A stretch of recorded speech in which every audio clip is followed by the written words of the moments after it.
हमारे आसपास जो कुछ भी हम देखते हैं, रेत के सबसे छोटे कण से लेकर सबसे बड़े तारे तक, सब कुछ मैटर से बना है। यह मैटर अपने सबसे मूल रूप में बैरियंस नामक पार्टिकल्स से मिलकर बनता है। प्रोटॉन और न्यूट्रॉन, जो पार्टिकल्स एटम्स के केंद्र में रहते हैं, बैरियंस के उदाहरण हैं। ब्रह्मांड की संरचना, निर्माण और विकास को समझने के लिए बैरियंस को समझना बहुत महत्वपूर्ण है। साइंटिस्ट्स ने अच्छी तरह से समझ लिया है कि शुरुआती ब्रह्मांड में कितना मैटर था। ये जानकारी cosmic microwave background radiation, big bang की फीकी आफ्टरग्लो का अध्ययन करके मिलती है। हालांकि जब एस्ट्रोनॉमर्स आज ब्रह्मांड में दिखाई देने वाले सभी मैटर को जोड़ते हैं तो एक विसंगति पैदा होती है। शुरुआती ब्रह्मांड के अवलोकनों के आधार पर मौजूद होने की भविष्यवाणी की गई बैरियंस का एक महत्वपूर्ण हिस्सा गायब होता दिख रहा है। यह विसंगति कॉस्मोलॉजी पूरे ब्रह्मांड के अध्ययन में एक बड़ी पहेली पेश करती है। गायब बैरियंस ब्रह्मांड के मेकअप की हमारी समझ में एक बुनियादी अंतर को दर्शाते हैं। ये बैरियंस कहां गए? क्या वे किसी ऐसे रूप में छिपे हैं जिसका हमने अभी तक पता नहीं लगाया है, या क्या हमें ब्रह्मांड के बारे में अपने मूलभूत सिद्धांतों को संशोधित करने की आवश्यकता है? इन लापता बैरियंस को खोजने की खोज खगोल विज्ञान में एक प्रमुख केंद्र बन गई है, जिससे नई अवलोकन तकनीकों और सैद्धांतिक मॉडल का विकास हुआ है। यह खोज एक कॉस्मिक ट्रेजर हंट है, जिसमें एस्ट्रोनॉमर्स गुम हुए मैटर के रहस्य को सुलझाने की कोशिश करने वाले डिटेक्टिव्स की भूमिका निभा रहे हैं। शुरुआती ब्रह्मांड से अनुमानित बैरियन घनत्व और वर्तमान ब्रह्मांड में देखे गए बैरियन घनत्व के बीच का अंतर महत्वपूर्ण है। अवलोकन बताते हैं कि आज ब्रह्मांड में मौजूद होने की उम्मीद वाले आधे बैरियंस का हिसाब नहीं है।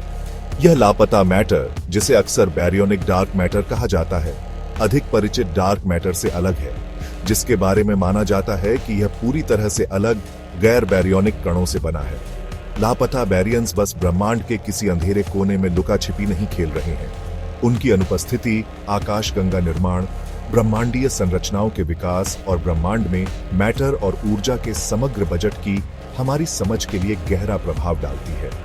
उनकी खोज मौलिक भौतिकी की हमारी समझ में क्रांति ला सकती है और ब्रह्मांड के कामकाज में महत्वपूर्ण अंतर्दृष्टि प्रदान कर सकती है। लापता बैरियंस की खोज केवल एक अकादमिक अभ्यास नहीं है, यह हमारे ब्रह्मांड के मूलभूत निर्माण खंडों और उसमें हमारे स्थान को समझने की खोज है।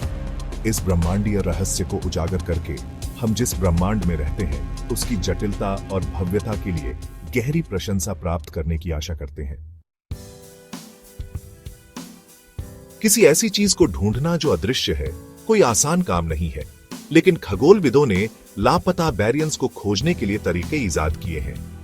ऐसा ही एक तरीका इस तथ्य का उपयोग करता है कि बैरियंस तब भी जब वे स्वयं प्रकाश उत्सर्जित नहीं करते हैं, उनके बीच से गुजरने वाले प्रकाश के साथ इंटरैक्ट कर सकते हैं। यह इंटरैक्शन प्रकाश पर सूक्ष्म निशान छोड़ जाता है, जिससे अन्यथा अदृश्य मैटर की उपस्थिति का पता चलता है। एक तकनीक जिसे एब्जॉर्प्शन लाइन स्पेक्ट्रोस्कोपी के रूप में जाना जाता है, में दूर के Quasar, super massive black hole द्वारा संचालित अविश्वसनीय रूप से चमकीली वस्तुओं से प्रकाश का अध्ययन करना शामिल है। जैसे ही यह प्रकाश विशाल ब्रह्मांडीय वेब से होकर गुजरता है, यह गैस के बादलों का सामना करता है, जिसमें बैरियंस भी शामिल है। ये बादल प्रकाश की विशिष्ट तरंग दैर्ध्य को अवशोषित करते हैं, जिससे क्वासर के स्पेक्ट्रम में गहरी रेखाएं बन जाती हैं। इन एब्जॉर्प्शन रेखाओं का विश्लेषण करके एस्ट्रोनॉमर्स हस्तक्षेप करने वाले गैस के बादलों की संरचना, घनत्व और तापमान का निर्धारण कर सकते हैं। यह तकनीक इंटरगैलेक्टिक माध्यम, आकाशगंगाओं के बीच के विशाल स्थानों में बैरियंस का पता लगाने में महत्वपूर्ण रही है, जबकि एब्जॉर्प्शन लाइन स्पेक्ट्रोस्कोपी कुछ लापता बैरियंस को खोजने में सफल रही है। यह मुख्य रूप से ठंडे गैस के बादलों का पता लगाती है। माना जाता है कि लापता बैरियंस का एक महत्वपूर्ण हिस्सा इंटरगैलेक्टिक माध्यम के एक गर्म, अधिक विसरित चरण में रहता है, जिसे वार्म हॉट इंटरगैलेक्टिक माध्यम या WIM के रूप में जाना जाता है।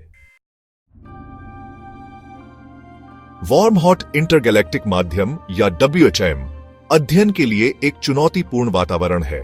यह अविश्वसनीय रूप से विसरित है, जिसका अर्थ है कि इसके भीतर बैरियंस विशाल दूरी पर फैले हुए हैं।